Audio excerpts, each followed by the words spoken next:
Okay, so anyways, back to the equity thing of all the preposterous and idiotic ideas. So, first of all, to make gender equity across every dimension of an organization, you have to assume that men and women have identical interests and temperaments, and that if they don't, the state should intervene to bloody well ensure that they do, which is something for all you women to figure out, because now there's many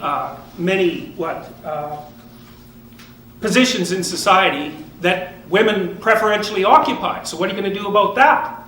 And what are you going to do about the Asians? Because they occupy preferential positions as well. You know, they're overrepresented in all sorts of professional institutions. And the probability is that that's going to increase. What are you going to do about that? What about the Jews?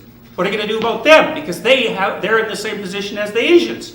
You're going to put quotas on all those people? What kind of stupidity is that?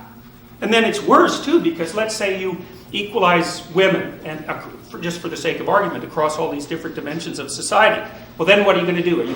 Are you going to equalize for black women and Latino women and Asian women? Are you going to subtype black women? Because it's not like they're all the same. Are you going to ensure that women from lower classes are represented just as much as women from upper classes? And how many generations back are you going to go to check that? What about intelligence? What about attractiveness? How about height?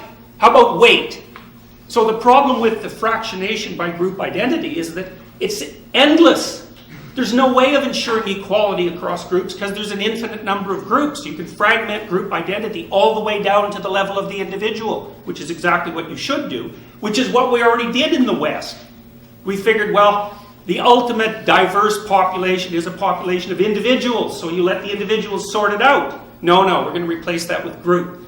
Well, what that means for the bloody social activists is that they'll be able to play this game forever because you can continually fractionate group identity ad nauseum, and so the system will never be equal.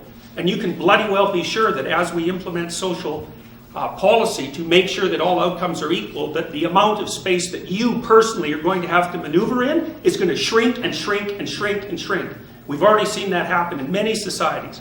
You'd think we would have learned from the 20th century.